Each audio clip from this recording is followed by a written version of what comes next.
And welcome to the second of our panel discussions today. Today's conversation is another opportunity for us to have that critical dialogue around what we know, what we've learned, and what we're still learning around how culture shapes our assessment experiences and how that dynamic plays out in the context of supervised oral assessment. I think it's something that we know that assessment is not a neutral space. So I think as part of our collective and individual practice in developing our assessment practice, we need to be much more reflexive around how there's an intersectional experience when it comes to assessment. So we'll see what our panel has to offer us today, what insights and reflections that we can take away and apply into our own practice, whether we are directly teaching or whether we are supporting learning and teaching in other ways. But before we get going, I do want to just share my slides with you. I've only got a couple of slides. Just bear with me while I get this going. There we go.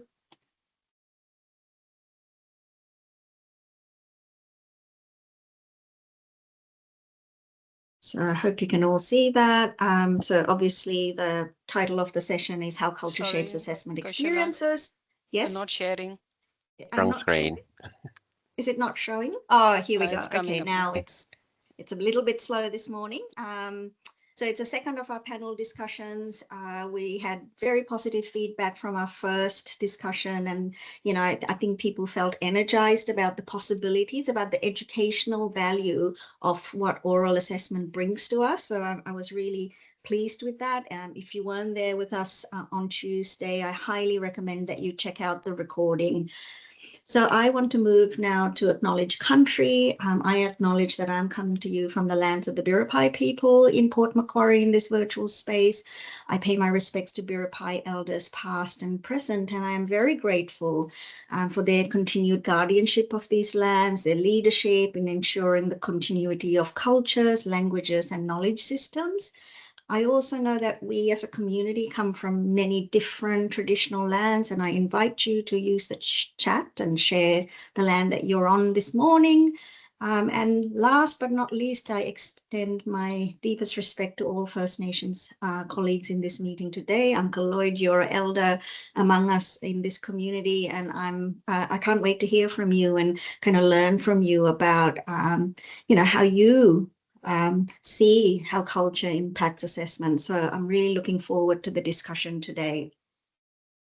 So we have 4 fabulous people from across our university footprint who bring these diverse experiences and perspectives, and they will share. They're not here to share theoretical answers or these perfect answers. They're here to share with you what they've tried, what they can see works, what they might have tried and what they've learned from that, maybe what's also not gone as well, and potentially what they're still learning and where they're taking their practice as assessors. So I think the whole idea of us being together in this space to understand is that we are continuously developing our practice in learning and teaching and in assessment. And so discussions like these, you know, hopefully help us to be very reflective on where there are elements of our practice that we might want to develop. So I'm going to introduce the panel. Of course, Uncle Lloyd is known by many of you here, if not all of you here. He's our academic lead First Nations within the Division of Learning and Teaching and a much valued colleague in our community. Dr. Shabir Rahman, course director and senior lecturer in computing from the School of Computing, Mathematics and Engineering. Welcome, Sabi. Great to have you on this panel. Associate Professor Miao Lee. Miao, you are also from SOCME and you're in the engineering space. And again, congratulations to you for your recent AAUT citation. We were very proud to see Charles Sturt featured on the national stage in that space. So congratulations to you on that. And Hector, you're coming to us from the enabling and transition space. So from the Division of Student Success. And I really value your perspective because you're bringing a different lens again. So let's kick the discussion off and let's see kind of how this conversation unfolds. So I'm going to see whether I can stop sharing so we can see you all. And I have some questions prepared for you that I'll take us through. So I might go to you, Hector, first. Just to kick us off, can you briefly give us a sense of your assessment context, so who your students are, and then maybe share an example of when you noticed how a student's cultural background impacted on how they either approached the assessment or how they were preparing for assessment, and what you learned in that moment. What did that teach you about how cultural backgrounds or different cultural experiences shape, our assessment experiences? Yep, happy to do that. Hi, everyone. So yes, I am Hector. I'm coming from Enabling and Transition. So just so people know, the cohort of students that we have in our courses are equity students. So they're usually coming from disadvantaged backgrounds. So not only from culturally diverse background, but could be other socioeconomic factors. In terms, and also just to give a bit of context, we've been implementing supervised assessments now for 2 years. This is the 3rd year. So we've been doing this for a while with a lot of support. I'm glad to see Amira here in this room as well. She provided a lot of support when no one was really talking about supervised assessments. So we really piloted interactive orals. We've been using them for now 2 years, and now we're introducing different types of supervised assessments as well on top of the interactive orals. We've learned a lot in these 2 years. One of the things that we have realized, and we keep learning with these new cases, that we are still thinking about how to address them. But one of them that is, I think, very clear, and also I'm happy to see my colleague here, Linda, is in the room as well, that we get students from diverse backgrounds or refugee backgrounds. And sometimes with these students, we've noticed that there are some very specific cultural norms and gender norms based on their background. And in some cases, it's difficult for them to be in a supervised assessment environment when it's a one-on-one interaction online without like a chaperone in the room. So this is something very new. This is something that, yes, on one hand, we really want to be applying supervised assessments in a way that we can make the learning or assess the learning to be authentic.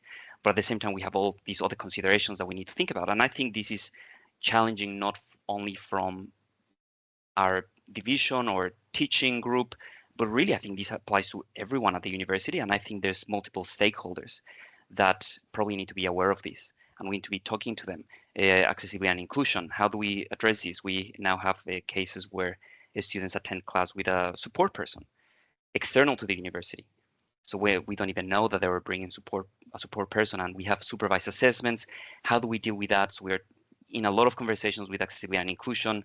We are really pushing the conversation so that we have guidelines, so that we are on one hand supporting the students, but also doing it in a way that we can say that the supervised assessment is valid. So these are sort of the cases that we're dealing with. Yeah, that's great, Hector, to hear kind of your reflections on the current state, because once again, there might be colleagues within this call and beyond who might want to connect and have that conversation, so that as an academic community, we're coming together more consistently in our practice. So thank you for sharing those reflections. Uncle Lloyd, I'll go to you with the same question. What's your assessment context? Who typically are your students, and what are you seeing about how culture shapes those assessment experiences? I guess one of the challenges for me is because I've worked across so many different courses and fields, not just in the university sector, but in the vet sector. So yeah, we've had courses like the Grad Cert and Rotary Language, obviously our language program, oral type assessments fit perfectly into that.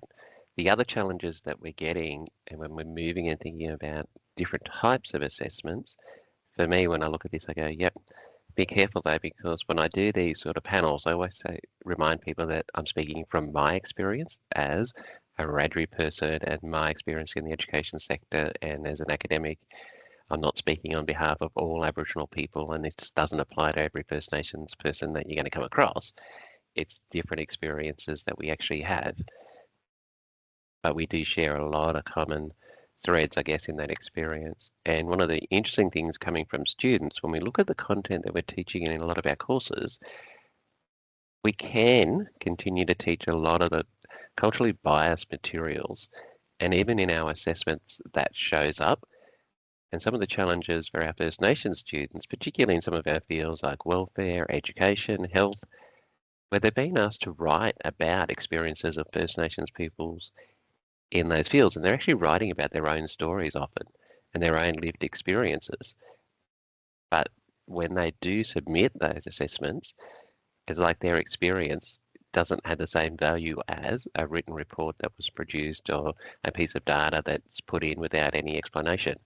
So, and finding that when you're listening to student stories, how do you then mark and say, well, your story and your experience as an Indigenous person going through that situation is not as valid as a report that was produced that places all Aboriginal people in the same bucket. So it's getting us to think about why we're assessing, but this is getting us to think about who we are assessing and who we are as assessors. So I see it as that dual who, not just who the students are, but who we are and what we bring to the process. Yeah. Thank you. That's such a great insight. And I guess you're questioning whose knowledge counts, right? And I have a question coming up about the biases that we bring into this space, some of the assumptions that we might bring into this space as assessors as well, because our intersectional experiences, that's what you're saying, shapes our practice. So that's a wonderful insight, Uncle Lloyd. Thank you for sharing that.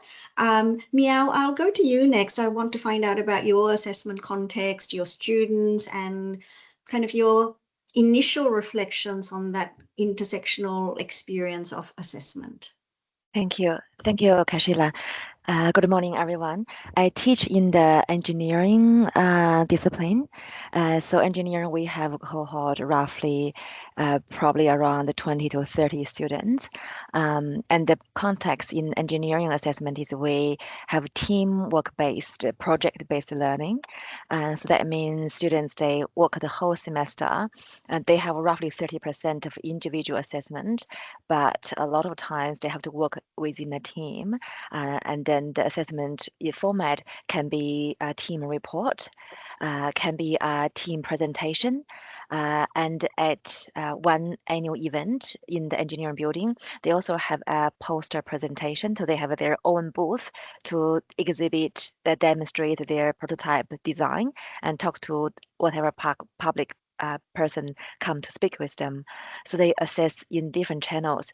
So I guess in this engineering context, the challenge will be allocating students into teams, because the team performance, overall performance, relies on individuals, team member. So the challenge will be, what should I consider when I allocate them into teams, and thinking that this is their very first session at university. When we work in teams, we all know there will be conflict. There will be someone who speaks louder than the others, especially when we consider cultural, language, background. So all this like gender, some mature age students, like experience. And then like, for example, in 20 or 30 students, we probably only have 2 or 3 female engineers, and how do I group them? So a lot of times, because the particular role I take as a course director, so I know the students a bit better, so that I know, whether they have been to school together, other international students, how long have they been in Australia. So I'm able to, using that knowledge, to put them together. For example, if 2 female engineers, I'm going to, if they are both from international students, if one female international student, I will not place her with 3 other local boys as a team. I would prefer to have at least 2 female in the team, or 3 sometimes. And especially that's also true for if in a team I can see, or maybe 1 can be an international student and 3 local students. I'll mix that up so that there are at least 2 or 3 international in that team. What I have seen is that the scaffolding to lead to the final examination time. So I know this is a day that I'm going to assess them, but before that, I give them a lot of opportunity to stand up in the class, to talk as individual or as a team already, before come to the stage where I have to mark them. Because I know that, for example, last week, sorry, on Monday, it's week 4. I already asked them to do a team presentation. It's because that I know in week 6 that I have a formal exam, assessment item 2. So that I wanted to prepare them for it. And I know that they come back to me, like one international student from Bangladesh. He came to me. He said, I wanted to say so much, but I was so nervous. I was shaking in my voice. And I just encourage him saying, it comes all from practice. Yeah. I'll stop there. It's too much for Very me. interesting, Meow. So not only looking at the cultural background, but now you've got to put them into that team dynamic, which is also adds another layer, right? So you're kind of talking us through all those complex decisions that you make as the assessor and the educator to create a safe space, just as Faith has pointed out, for them to do their best. And I do have a question about how kind of cultural norms impact on assessment, and I'd like to unpack this a little bit more as we go on. But for now, let's go to Sabi. Sabi, tell us a bit more about your assessment context, your students, and your initial reflections on how this culture impacts those assessment experiences. Thanks, Kushila. Really nice to see some familiar faces here in the room. Just to put a little bit of a context, I work in the field of information technology, as most of you guys probably know. Primarily, I actually look after the postgraduate programs and where I am involved in both course leadership and teaching as well. The assessments that I typically work with include a mix of sometimes the project-based tasks, technical reports, practical implementation, and increasingly over the past year or so, we have got oral assessment or presentation coming into the mix as well. In terms of the student cohorts, we work with a highly diverse sort of a group. We have got international students and students from culturally and linguistically diverse backgrounds as well. Then we also have got pathway students that come via our partner providers as well. So the challenge, of course, is there, as some of the previous presenters have also alluded to it, is this that many of our students are studying in English as a second language there, and they bring varied sort of educational and cultural experience into our classrooms there as well. So looking into all of these aspects, Kushila and everyone, I mean, it comes with a lot of challenges for us as well, okay? And if Kushila time allows, I will probably like to start with a little example that I had to basically deal with just recently as well. So one of the conversation that's actually stood out in my mind at the moment was I was actually trying to do a assessment for a project-based assessment for a couple of students, and they had to basically work independently and try to basically interpret fairly open-ended instructions and seek some feedback proactively from the instructor before they will do their final submission.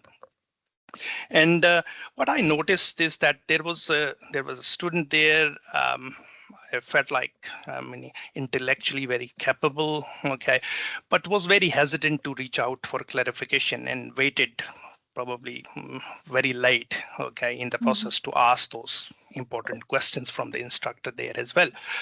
When I actually eventually spoke with the student, it became very clear that their prior educational experience place a very strong sort of emphasis on following the instructions exactly how they are being given. And most importantly, questioning the teacher or seeking clarification is usually seen as inappropriate or a sign of probably a little bit of weakness. And I mean, student interpreted the task very narrowly and missed that opportunity to improve that work through feedback sort of option. And I remember that I actually marked it, okay, quite down to that student, okay, because, but then I started looking very closely into when I was trying to reflect on my own practices there as well. It has taught me a few things there as well. It's this, that things we often assume are not obvious, as well, like asking question, engaging in dialogue, okay, are actually culturally shaped behaviors as well. So again, I'm learning a lot, Kushala. It's a aspect that as you go in there and do more of your everyday job as being academic, you learn. And I think we need to basically have a closer look at these sort of aspects as well as we try to design our assessments as well. Sabi, in your one example, I think you covered all my questions, so thank you for that. But it's such a great example, and it really leads in nicely to my question number 4, which I'm going to actually ask now, because it really taps into something that you've all said, but that you've particularly pulled out in your example. So we know, so I guess collectively what we're saying is assessment and oral assessment can bring culturally shaped norms and communication patterns and interaction patterns and put it into the spotlight, right? So things like eye contact, things like your example of asking questions, confidence, modesty. Hector, you talked about that, what it means for a person of a certain culture to be in a space with someone who is not a relative, right? Like that's a very big deal. Speaking style, hierarchy, it brings all of these other things into play. It's complex. So can I maybe go back to our other panelists and maybe pull out some examples from you? Can you share an example of where you observe this kind of cultural norms shaping a student's performance or their engagement, or how they were approaching that assessment space? And what did it help you realize about some of the assumptions or biases or misinterpretations that we make as assessors? Uncle Lloyd, you spoke to this. I think you talked about how the stories that your students shared and the value that's given. Can you talk us through a little bit more of that example? So we often find, like you might get a nursing student, for example, get a question where they have to write about the health outcomes for Indigenous Australians or First Nations peoples. And when they're writing their story, they're really struggling with it, because for a lot of them, it's their lived experience that they're actually talking about, growing up in those sort of social situations, and maybe poverty, and maybe low income, all those factors impacting. And then they're not sure, how do I then take my experience and then put it into an academic format so that it gets valued? And one of the challenges that we look at is going, okay, so what are we actually getting people to question? What am I marking here? What is it that I'm actually assessing? Is it purely on the format, the layout, English language, or is it around the students understanding their learning and what they're actually sharing then in knowledge and understanding? Is that what I'm actually measuring? And it becomes clearer then about going back to that question with your assessment item and saying, but what is it that I'm actually assessing? Is it assessing eye contact and presentation skills, or is it students' demonstration of their knowledge and understanding? Yeah. Wonderful. And so, again, you're holding the mirror up to us, right? Yeah. Saying, let's go back to our rubrics, to our criteria, to even the way that we construct the assessment expectations, and let's take a really good, strong look. And I think this is why it is very exciting actually to be moving into new types of assessments, because it, as you spoke, Sabi and Uncle Lloyd and everyone who's spoken so far, it makes us really look critically at our practice. And so I think this hopefully becomes one of our first, but many conversations that we can have in this space to say, what is it that we're truly assessing? And, supervised assessment is holding that mirror up to us, right? So I think that's a great outcome for our academic community, but I think there is a lot more work to do to really sharpen and refine our practice. But we do that over time. there are, yes, exactly. Who says the Western norms are the only way? And universities are places in which those norms, I guess, shape what knowledge counts, whose ways of knowing, being, and doing count. So I suppose, Uncle Lloyd, you're bringing that to the front of our mind, whose ways of knowing, being, doing count, and in also, how do we assess that? What are the right forms of dialogues and assessments that really can draw out that knowledge? So a very deep session, this one, I think, but a good one, because this is something we need to engage with more as an academic community. Hector, can I go to you now with your example? You spoke about, you shared a little example. Can I get you to also potentially unpack that a little bit more about how you've seen those cultural norms really play out in the context of assessment, and what it made you realize, not so much about the student, but what we kind of hold as value as assessors? What did that make you realize, and how might it be shaping your practice? Mm-hmm. And this follows really nicely to what Uncle Lloyd said, because we've realized this a lot in our assessments, specifically oral assessments. Specifically, I'm thinking about that broader socioeconomic factors, not only cultural ones, that often students, especially from equity cohorts, they sometimes struggle on how to interact in a university environment. It's a very new thing to them. It's very difficult for them. So sometimes interactive orals assessments make it difficult. So sometimes we realize that they don't engage during the interactive oral in the way that we expect, because we have these expectations. So we've noticed that sometimes, because the interactive orals, the way that we use them is they're based on scenarios. So sometimes tweaking the scenarios can help, and we have done this in the past. So sometimes we might be putting scenario to start the conversation with the students about an assessment. It might not be the best scenario to get all of the students to participate in the way that we expect. So tweaking scenarios, that has helped. Another one, and this is links very closely to what Uncle Lloyd was saying, was on the rubrics. I remember one of the first subjects that we introduced interactive orals was in the critical thinking subject. And in that rubric, we had presentation. And it had a few things about presentation, about what we thought the students should be doing in that interactive oral.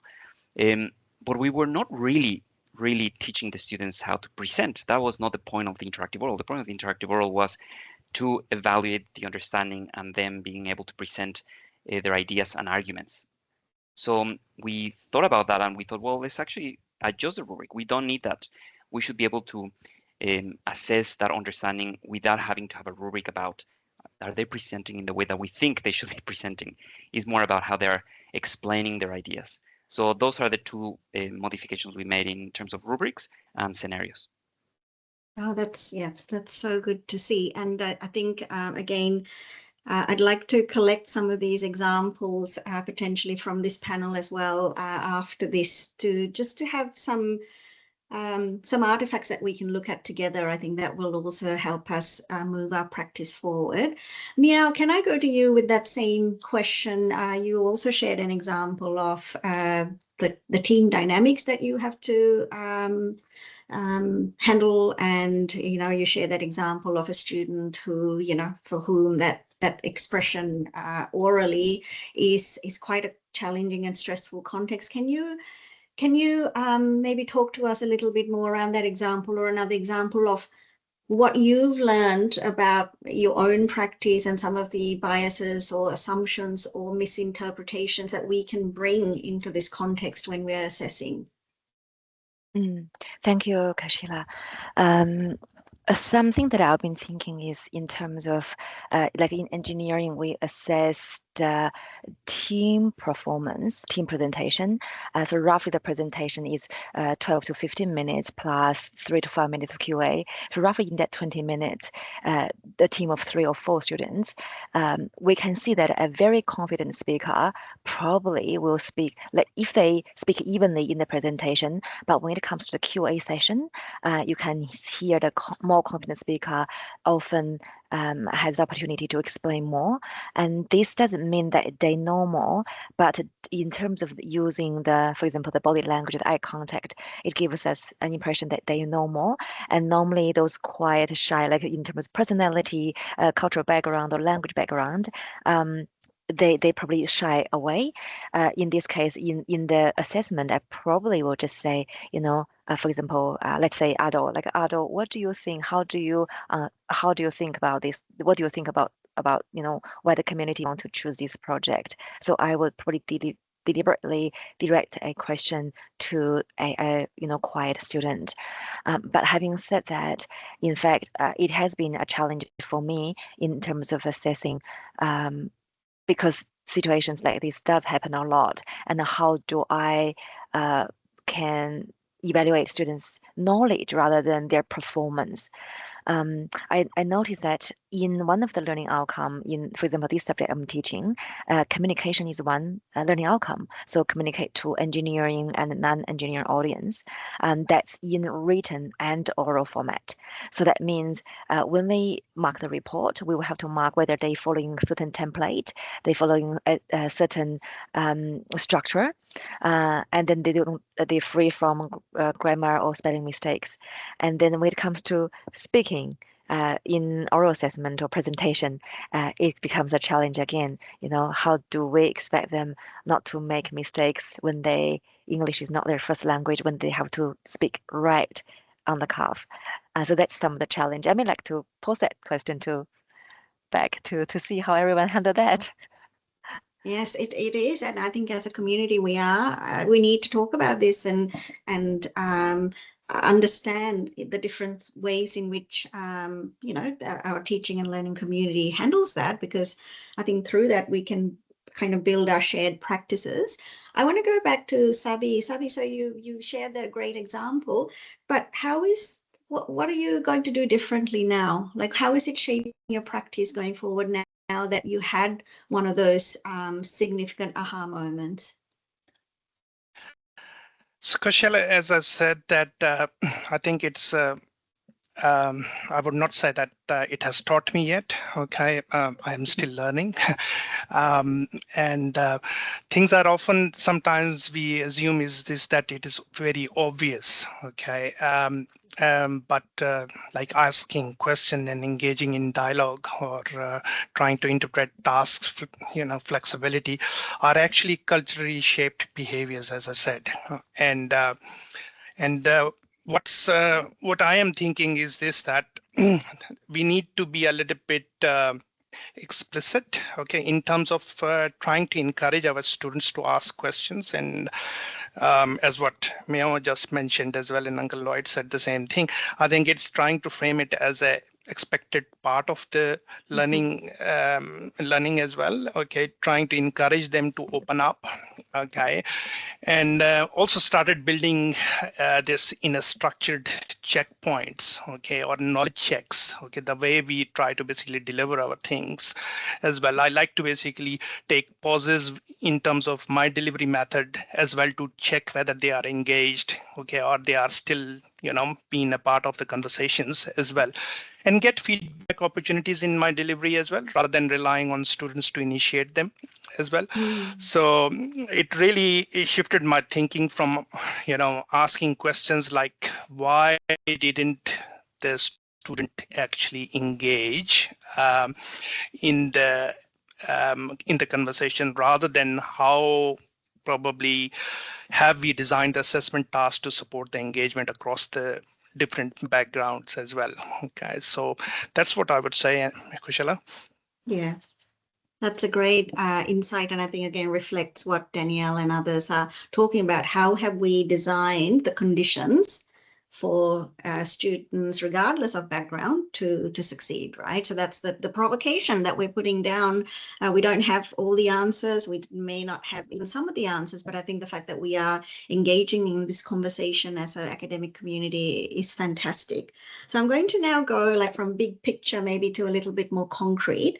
So thinking about the groups that you work with, First Nations students, CALD students, refugee background students, international students, I'll ask Uncle Lloyd first. What are some of the things that you do, Uncle Lloyd, to support these students to prepare for and to succeed in an assessment context? Are there particular strategies or things that you do in your own practice?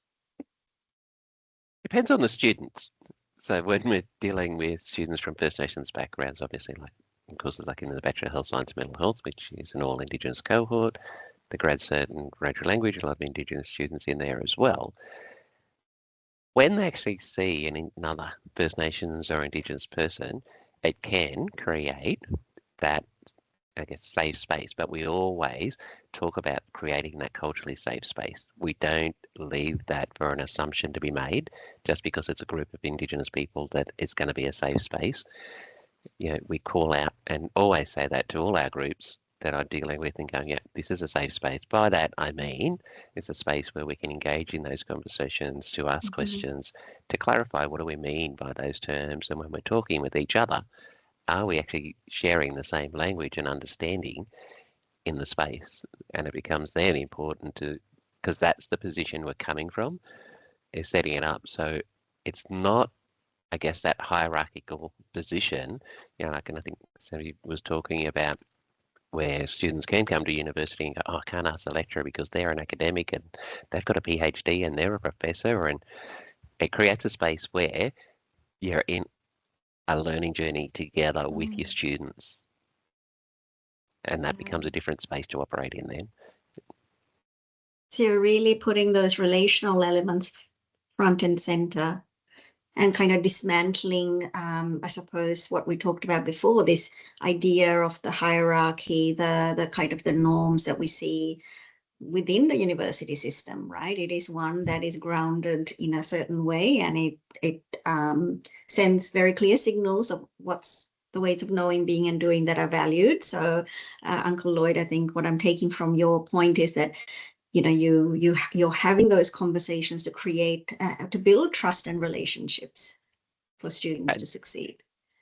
Because we're sort of looking at it in that way and saying, well, we're setting ourselves up. And I hear people do it a lot when they introduce themselves. You know, and even in some of their classes to their students, rarely do they talk about, you know, their work experience background. Often it's, oh yes, I've got a master's in this and I've done a PhD in this and I've got this. Okay, that's nice. You're talking to the student just starting uni who really cannot connect to you at that level yet. But when you talk about, oh, I've spent 20 years working in health or in education, okay, you're giving the value to the experience and the profession, not just the formal qualification. Yeah. Great tip, again, to be authentic in that sharing. Thank you. Can I go to Meow next? Meow, what are some of the things that you do in addition to everything that you've said already? Are there other things that you do to help create a space in which students feel prepared and feel, I guess, confident and empowered to succeed? Kashila, I think, in fact, I'm pretty lucky in this way because I have something in common with those, you know, international students or with a different culture and language background. So when I often spend some time to build the connection with the students, and I literally talk to them about, you know, how I came to Australia the first day and how I got eggs thrown at me and not able to talk in class.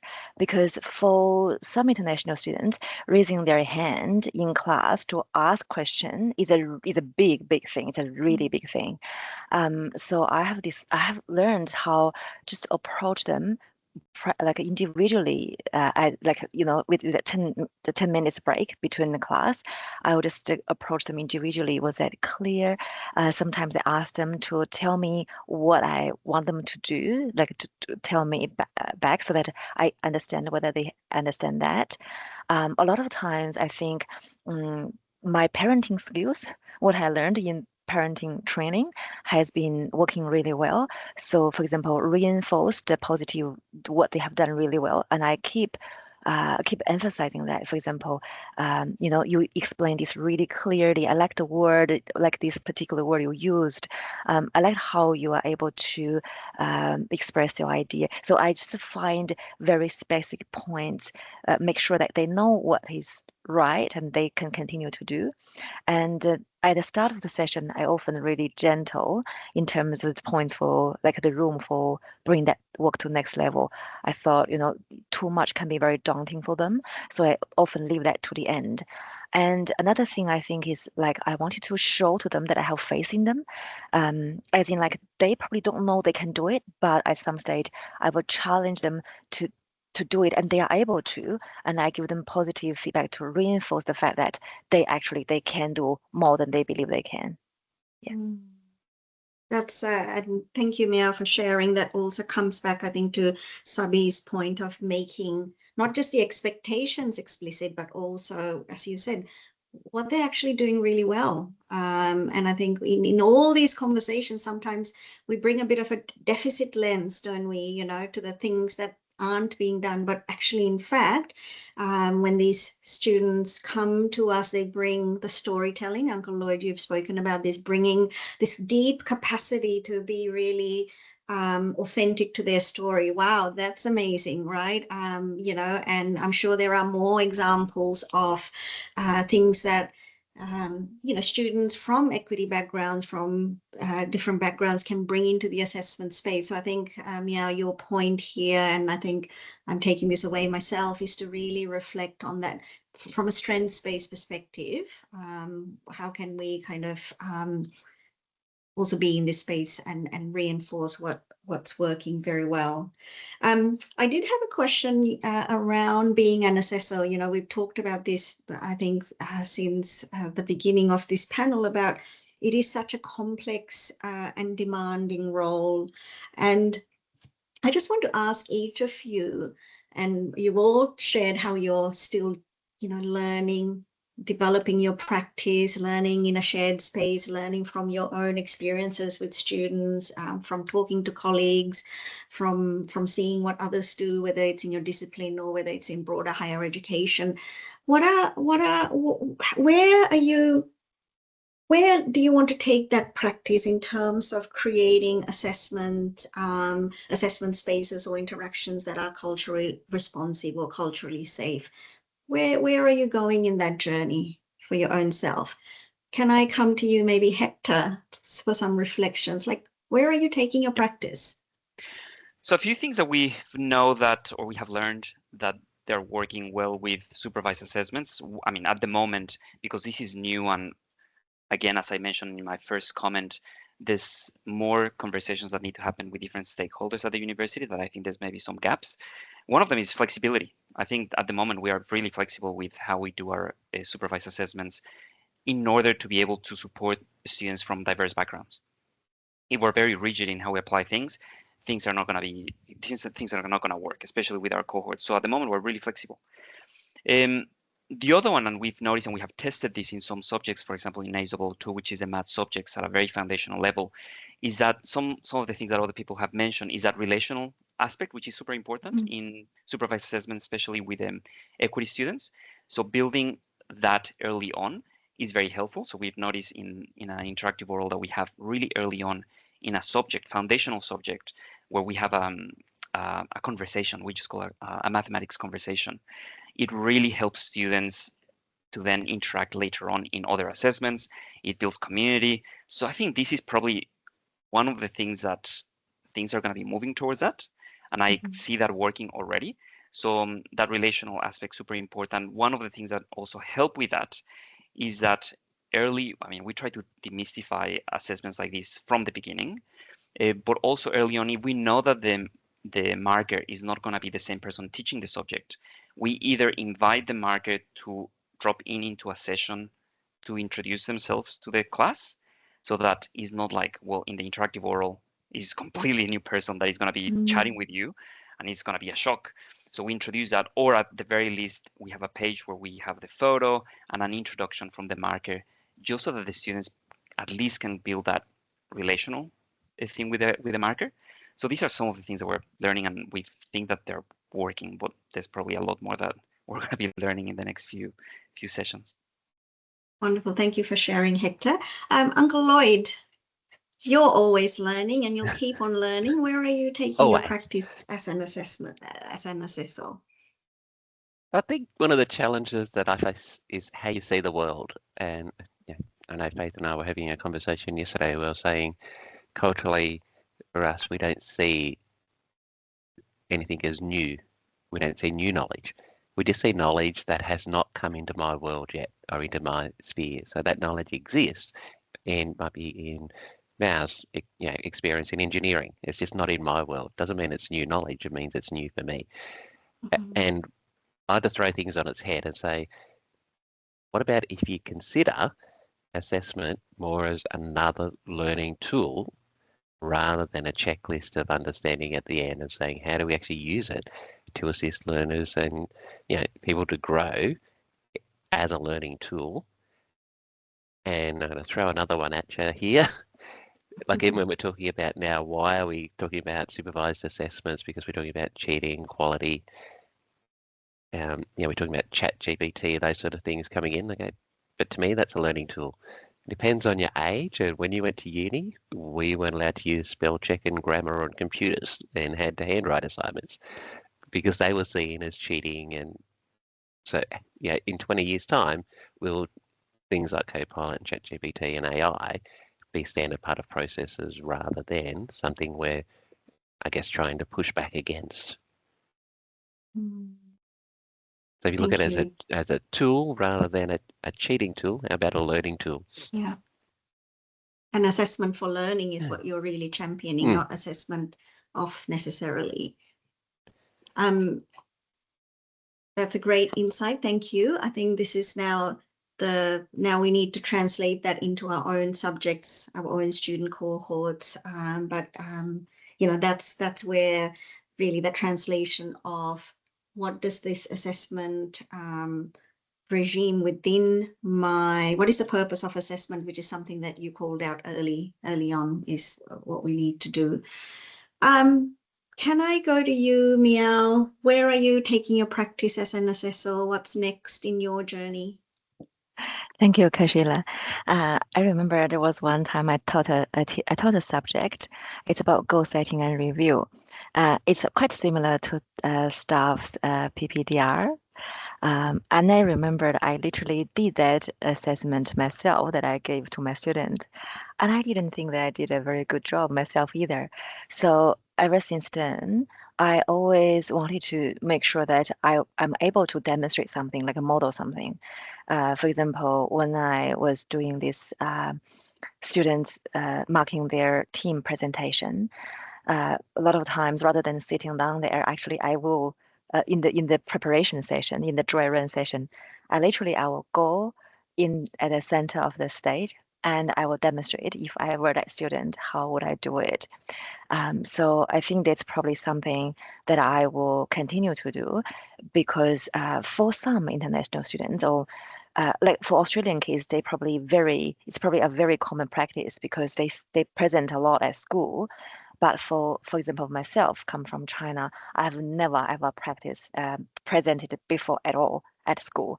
And I believe that's the same case for some other international students. They have never spoken in front of the class. And yeah, it comes from the preparation, demonstration, and model that. Yeah, thank you. Yeah, thank you.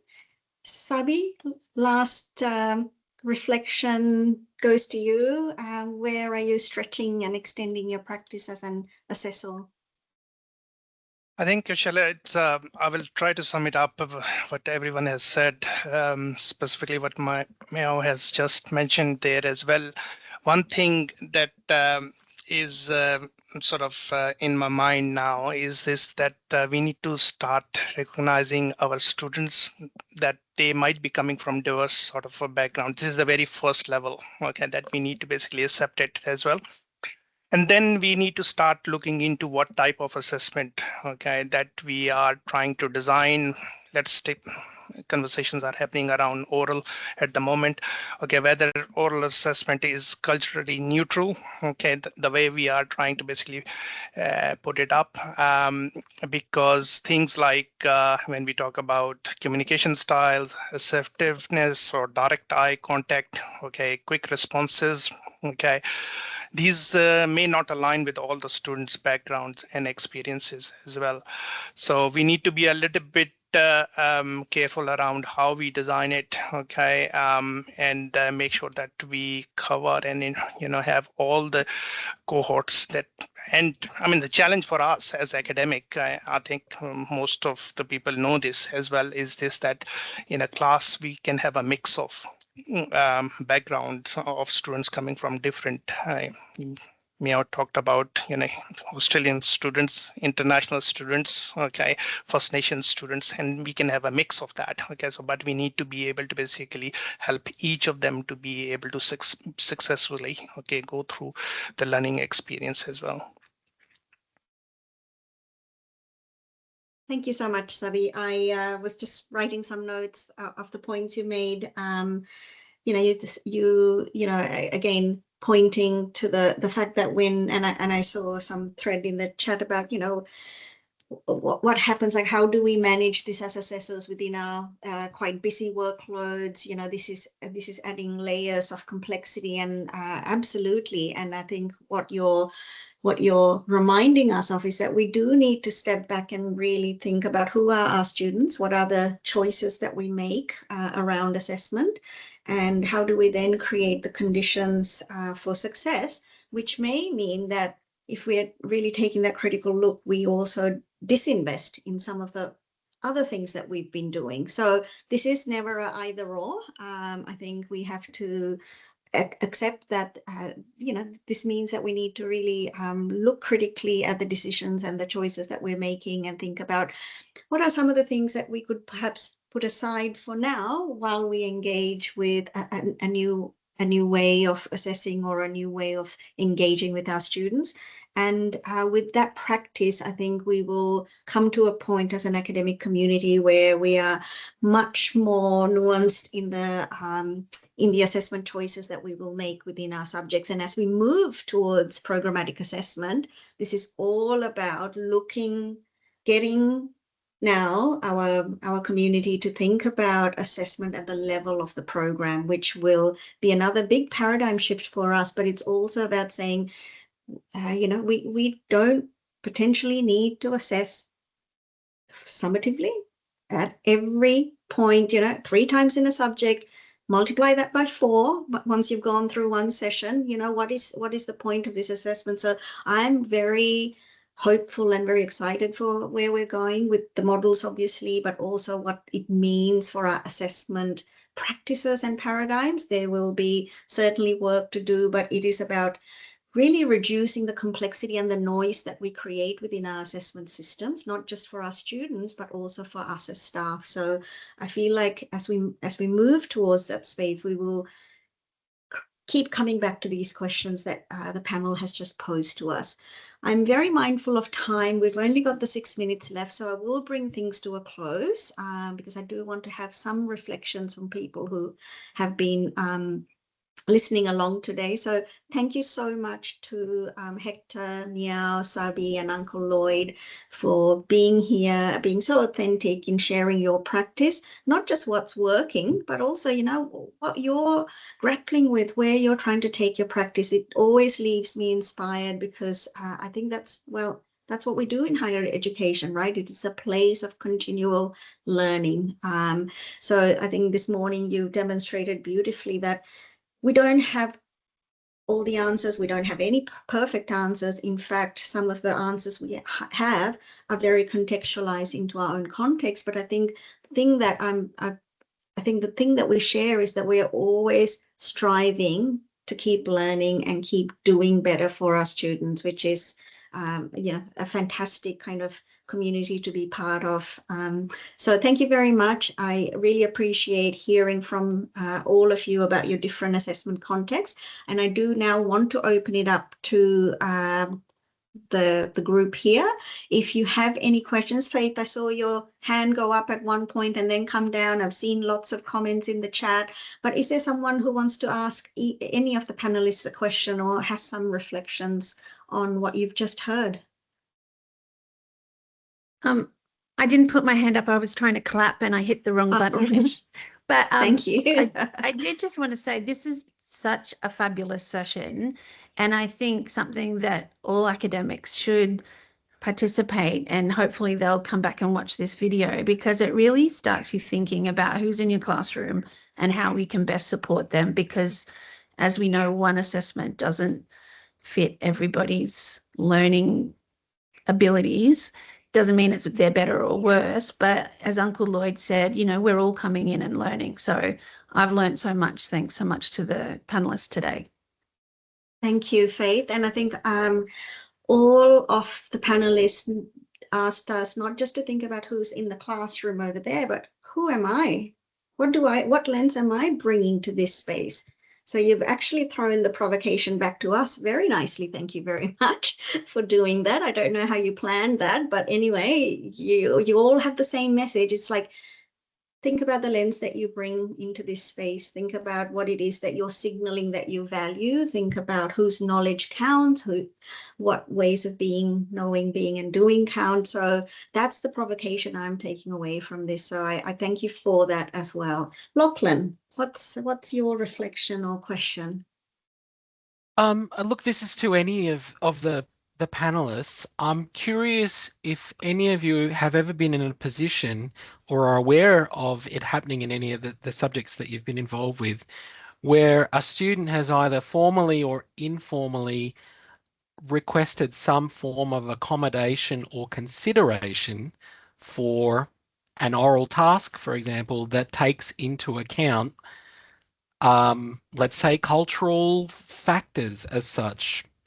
I'm just curious if it's cropped up in that way. Can I say yes? I haven't had so far. Yeah. So in the First Nations space, where we have the men's business, women's business, that pops up in some of our courses and subjects. Mm-hmm.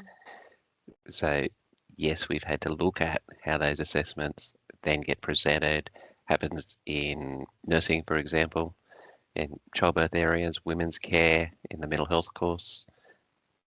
So we've had to specifically then think about how do we present that content when we're talking about men's business, men's health issues, and women's health issues, particularly, and then assess it.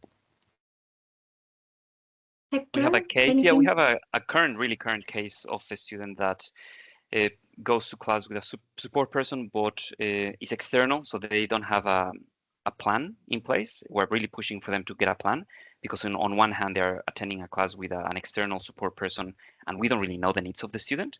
And they're, in general, for the most part, they are non-verbal. So when you are running supervised assessments in the classroom, we had one last week, how can you assess when they're non-verbal? So it makes it extremely difficult. And at the same time, you want to be supportive, but you don't really know the needs of the student because they don't have a plan, but they bring a support person. So we're really in communication at the moment with the accessibility and inclusion and how we can deal with these cases, because again, we want to be able to support the student, but at the same time, we need to ensure that the grade and the learning is authentic. Yep.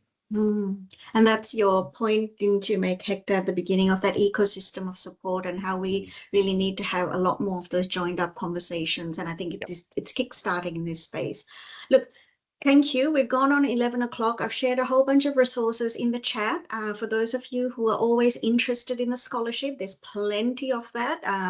I've shared some papers from Charles Sturt University colleagues, including Amita and Emma and others, but also a new paper I came along when I was preparing for this session around giving voice to women. Now, we didn't talk about the gender element. We did in some ways. We did. I think, Hector, you brought that out in your example. But so there's plenty of literature out there that we can also engage with when we're thinking about developing our practice. But it's been a fantastic morning. Thank you so much for being part of this session, and I look forward to seeing you again sometime soon. Have a great day. Thank you. Thanks, everyone. Thank you. Thanks, Bye. Kushella.